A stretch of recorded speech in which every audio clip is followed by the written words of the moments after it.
Hey guys, I'm Brian McCauley and welcome to the McCauley's Design Workshop. Today I'm going to show you how I built this dining room table. So stick around. Alright, so the first thing that we have to do is cut out our oversized pieces from our rough stock. That's what I'm doing here at the miter saw and the band saw.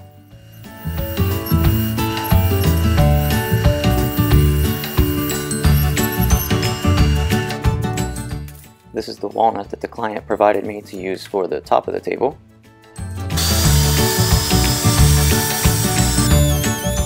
And once everything is cut out, it's over to the jointer to start squaring everything up. And to the planer to make all four faces, the two faces and two edges, flat and square.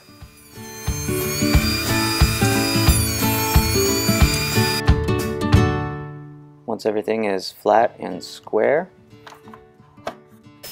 I can start cutting out the blanks for the legs.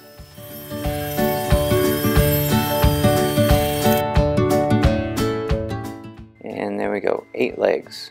There are 2 halves for each leg, so we have to glue up the 4 legs from those 8 pieces.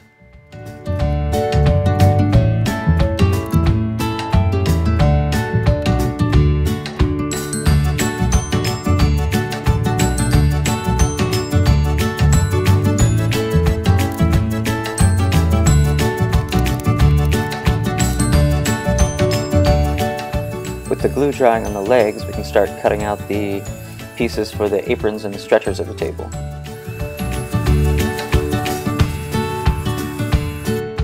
The walnut that the client provided me was found in a relative's barn, and it was 10 to 12 inches wide, so I couldn't flatten it with my jointer, so I had to use a sled on my planer. And once one face was flattened, I could flip it around and do the other side. And because of its length, I decided it would be easier to put a straight edge on it with my track saw instead of my jointer.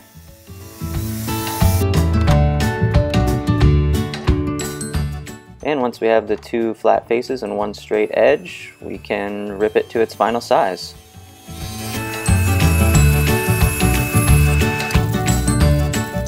And with the tabletop all glued up, I'm just taking my block plane and fixing any imperfections from the glue up, making things nice and flat and level.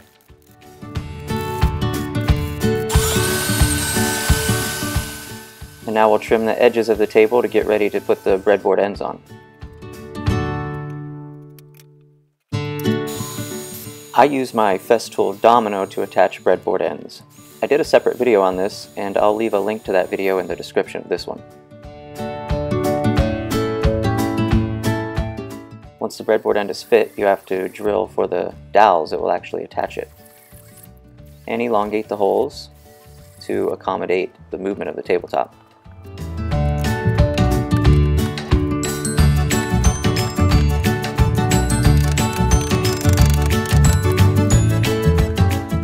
And once it's attached, you can glue the dowels in. You have to be careful though, you only want to glue the dowel to the breadboard end, not the domino itself.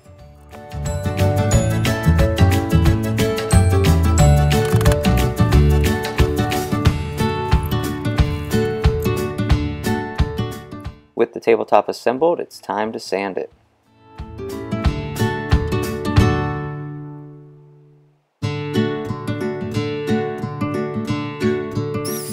And now that the leg blanks have dried, we'll take them over to the jointer and square everything up. And I'm using my domino again to assemble the base of the table.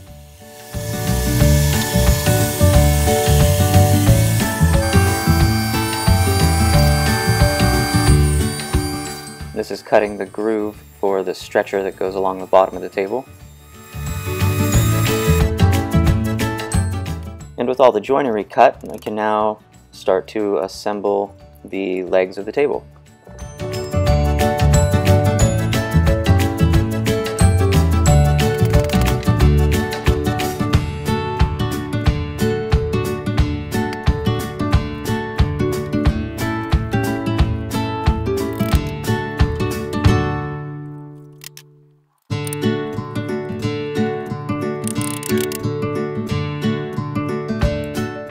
with the glue dry on those, we can do a dry fit of the entire base.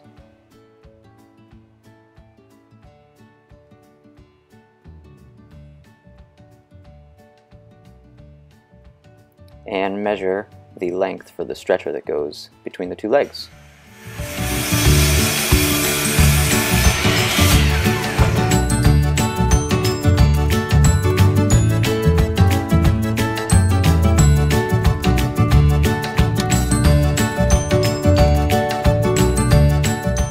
I decided to use screws to attach the stretcher.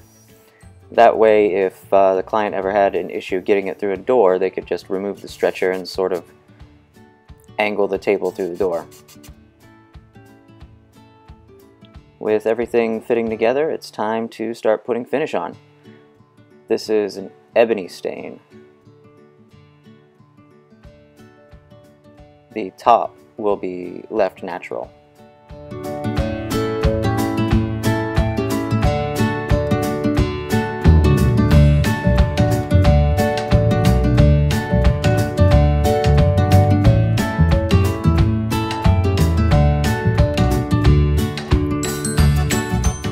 With the stain dry, it's time to put on the clear coats. I generally put about 4 coats on, sanding between each coat with progressively finer grit sandpaper.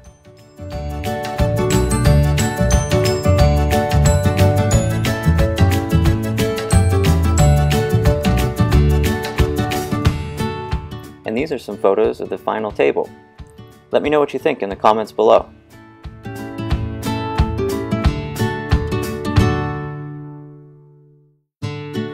Hey guys, so if you like this build, please don't forget to subscribe, like, and share with your friends. Thanks for watching.